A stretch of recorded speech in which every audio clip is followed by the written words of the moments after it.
안녕하세요. 형광펜 성경과 함께하는 성경 공부, 오늘은 이사야 54장입니다.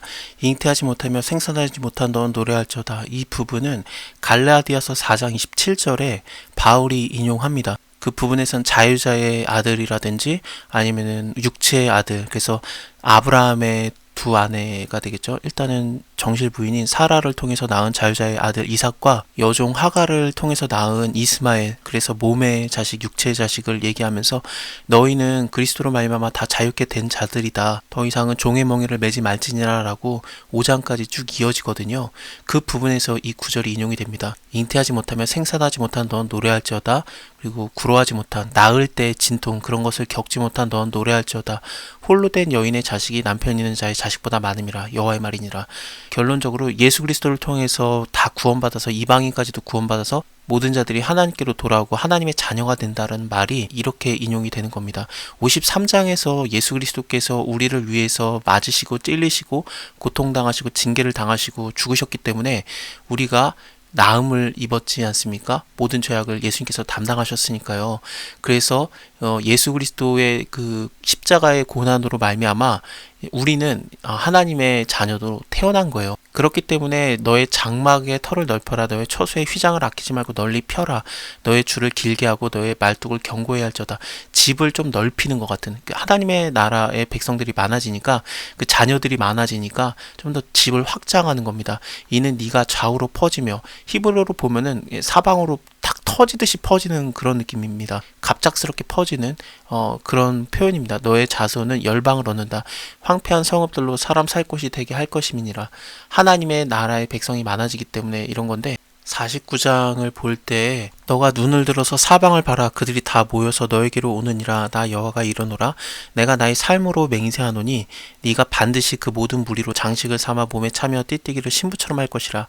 대저 너의 황폐하고 적막한 곳들과 너의 파멸당하였던 이 땅이 이제는 거하는 사람들이 많기 때문에 좁게 될 것이다. 너를 삼켰던 자들이 멀리 떠날 것이다. 고난 중에 낳은 자녀가 후일에는 너의 귀에 말하기를 이곳이 우리에게 좁으니 넓혀서 우리로 거하게 하라 라고 할 거고, 그때 너의 심중에 이르기를 누가 나를 위해서 이 무리를 낳았누고 나는 자녀를 잃었고 외로웠으며 사로잡혔고 유리했었거늘 이 무리를 누가 양육하였는고 나는 홀로 되었는데 이 무리가 어디서 생겼는고 하리라. 이것은 모든 열방이 하나님에게 온 거예요. 그래서 너의 아들들은 품에 안고 너의 딸들은 어깨 메고 올 것이다. 열왕은 너의 양부가 되며 왕비들은 너의 유모가 될 것이다 라고 했기 때문에 하나님께 구원받은 자들을 얘기를 했던 겁니다. 마찬가지로 54장에서도 그 자식들이 많아졌기 때문에, 전에는 나 혼자 있었는데 나는 외로웠었는데 나는 사로잡혔고 유리했었는데 이 많은 자식들을 어디서 낳는가라고 놀래는 거죠. 너무 좁다. 우리가 좀 넓게 해서 살자. 그래서 우리가 이곳에 거하게 하라라는 그런 자녀들의 외침, 그 귀에다가 대고 말할 거라고 했지 않습니까? 두려워하지 말아라. 네가 수치를 당하지 아니하리라. 놀라지 말아라. 네가 부끄러움을 보지 아니하리라. 너가 너의 청년 때의 수치를 잊겠고 과부 때의 치욕을 다시 기억함이 없으리니. 과부 때라든지 청년 때는 같은 상황을 보는 걸 수 있는데, 일단은 소시의 아내가 되었다 버림을 입은 자에게 한가 같을 것이라는 걸 통해서 볼 때, 그러니까 젊을 때 아내가 되었었는데 버림을 입었던 거. 그래서 너의 청년 때의 수치, 그러니까 젊을 때겠죠. 그리고 과부가 됐다라는 것은 이제 남자가 떠난 그런 상황이 되겠죠.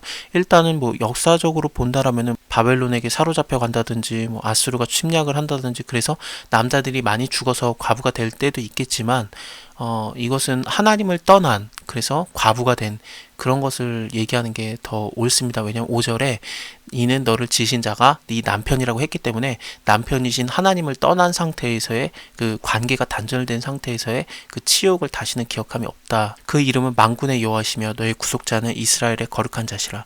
온 세상의 하나님이라 칭함을 받으실 것이며 여호와께서 너를 부르시되 마치 버림을 입어 마음에 근심하는 아내 곧 젊을 때의 아내가 되었다가 버림을 입은 자에게 한가 같이 하실 것이다. 너의 하나님의 말이니라. 내가 잠시 너를 버렸으나 큰 긍휼로 너를 모을 것이요 내가 넘치는 진노로 내 얼굴을 너에게서 잠시 가리었으나 영원한 자비로 너를 긍휼히 여기리라. 너의 구속자 여호와의 말이니라.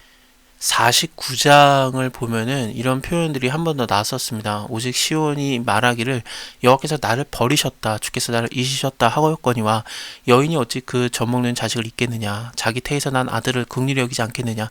그들이 혹시 나를 잊어도 나는 너를 못 잊는다. 내가 너를 내 손바닥에 새겼다. 너의 성벽이 항상 내 앞에 있나니 너의 자녀들은 속히 돌아오고 너를 헐며 너를 황폐하게 하던 자들이 너를 떠나가리라. 그래서 이런 그 성벽에 대한 얘기도 나오고, 아까 보여드렸던 뭐 사방에서 모든 민족들이 오는 거, 그래서 분명히 나는 혼자였는데, 나는 홀로였는데 이 무리들은 어디서 생겨났는가, 이 부분이 연결이 됐었는데, 그렇습니다. 하나님께서 그 이스라엘 유다를 잠시 버리시고 그랬지만 긍휼로 다시 모으시는 거고, 이제는 떠나지 않게 하시고, 그리고 성벽에 대한 얘기도 나와요. 11절부터 보면은 청옥으로 너의 기초를 쌓으며 홍보석으로 너의 성첩을 지으며 성류석으로 너의 성문을 만들겠다라면서 좀 성벽이 지어지는 것 같은 그런 느낌이 있어요. 아까도 보여드린 대로 성벽에 대한 얘기가 나오지 않았었습니까? 굉장히 49장과 밀접한 연관을 갖고 있습니다. 이는 노아의 홍수에 비하리로다. 내가 다시는 노아의 홍수로 땅 위에 범람치 않게 하리라 맹세한 것 같이 내가 다시는 너에게 노하지 않겠다. 다시는 너를 책망하지 아니하기로 맹세하였노니 산들은 떠나가고 작은 산들을 옮길지라도 나의 인자는 너에게서 떠나가지 아니하며 화평케 하는 나의 언약은 옮기지 아니하리라. 너를 국리히 여기는 여호와의 말이니라. 노아의 홍수를 생각을 했을 때 창세기 9장에서 하나님께서 이 무지개를 두시거든요. 그리고 자기 스스로가 기억하시는 거예요. 이 무지개가 구름 속에서 나타나면은 내가 나와 너희와 모든 혈기 있는 모든 생물 사이에 내 언약을 내가 기억하겠다라는 거예요. 그래서 하나님께서 스스로 기억하기 위해서 내가 이제는 다시는 홍수를 멸하지 말아야지 하고 그렇게 기억을 하시려고, 내가 보고 내가 그렇게 하겠다. 무지개가 구름 사이에 있으리니 내가 보겠다. 나 하나님과 땅에 물을 혈기 있는 모든 생물 사이에 영원한 언약을 기억하리라. 하나님이 기억하시려고 이 무지개를 뒀던 거거든요. 이것처럼 이 노아의 홍수에 비하겠다. 그래서 내가 맹세한 거 내가 다시는 노하지 않겠다.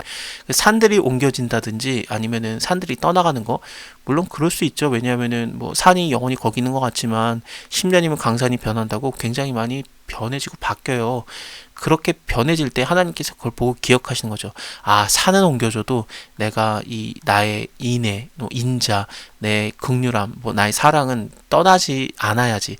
이거는 옮기지 말아야지 하고 하나님께서 이것을 다짐하는 겁니다. 내가 너를 긍휼히 여길 것이다. 여호와의 말이니라. 너 경고하고 광풍에 요동하며, 이 공고하다라는 것은 가난하다라든지 아니면 지쳐있다라는 그런 표현인데, 너 가난하고 지쳐있는 자, 그리고 광풍에 흔들리는 자, 위로받지 못한 자여, 보라 내가 화려한 채색으로 그 색깔로 너의 돌 사이에 더한다. 돌과 돌 사이에 접착제 있잖아요. 그것에 색깔을 넣는다는 뜻입니다. 그래서 그 돌들이 색깔이 있다는 건 아니고요. 돌들은 그 보석으로 나와요. 청옥으로 너의 기초를 쌓겠다. 청옥은 사파이어를 생각하면 되고요. 홍보석은 루비입니다.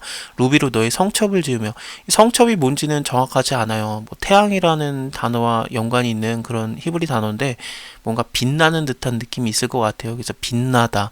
그렇게 따지면은 성벽 사이에 있는 뭔가 빛나는 것을 넣는 것 같은데, 하여튼 성의 일부분을 말하고 있습니다. 그래서 성첩을 지으며 성류석으로 너의 성문을 만들고 너의 지경을 다 보석으로 꾸밀 것이며 너의 모든 자녀는 여호와의 교훈을 받을 것이니 네 자녀는 크게 평강할 것이며 너는 의로 설 것이며 학대가 너에게서 멀 것인즉 네가 두려워하지 아니하고 공포 그것도 너를 가까이 하지 못할 것이다. 이런 보석 같은 걸로 지어져 가는 것은 청옥이라든지 홍보석 아니면 성류석 이런 것을 생각했을 때, 보석들을 생각할 때 요한계시록 21장이 굉장히 연상이 됩니다.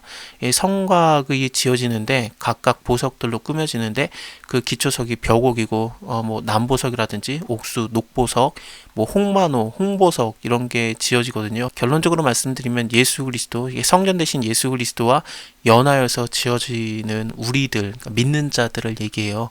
우리가 돌이 된다 그런 뜻은 아니고, 이사야서에 나오는 것처럼 너와 내가 서로 연관이 있다, 함께 지어져 가는 것이다, 다시는 떨어지지 않는다, 그런 느낌이죠. 내가 너를 이제는 더 이상 버리지 않는다, 내가 데려오겠다, 나는 너의 구속자다. 그거와 연관을 지어야 될 것 같습니다. 하나님께서 우리와 가까이 하시기 때문에 이런 공포 같은 거는 우리를 다 떠나가고 학대도 떠나가고 그래요. 그들이 모일지라도, 그러니까 대적들이라고 판단이 됐는데 대적들이 모일지라도 나로 말미암아 그렇게 된 게 아니다. 그래서 누구든지 모여서 너를 치는 자는 너를 인해서 패망하리라. 이거 히브리어로 보면은 너에게 복종하게 될 것이다 라고도 번역이 가능합니다. 숯불을 불어서 자기가 쓸만한 기계를 제조하는 장인도 내가 창조하였다. 파멸하며 진멸하는 자도 내가 창조하였다. 그래서 이 기계라는 거는 당연히 17절에 나오는 물은 너를 치려고 제조된 기계와 연관이 있어요. 그래서 무기를 말하는데, 무기를 만든 것이라든지 아니면은 뭐 파멸하는 자들, 그런 자들도 내가 창조했다. 그래서 그들이 너를 대적할지라도 너가 패망하지 않을 건데, 오히려 네가 그들을 패망시킬 건데, 왜냐하면은 이런 대적들이 몰려드는 것도 하나님께서 창조한 자들이기 때문에 하나님의 허용 범위에서만 그들이 활동을 할 수 있는 거예요. 그래서 너를 송사하는 혀는 너에게 정죄를 당하리니 이는 여호와의 종들의 기업이요 이는 그들이 내게서 얻은 의인이라, 여호와의 말이니라. 자, 오늘은 여기까지 보고요. 다음에 목마른 자들아 물론 나오라, 돈 없는 자도 오라, 와서 사 먹어라, 돈 없이 먹어라 라는 그 유명한 말씀을 이어서 보겠습니다. 감사합니다. 다음에 뵐게요.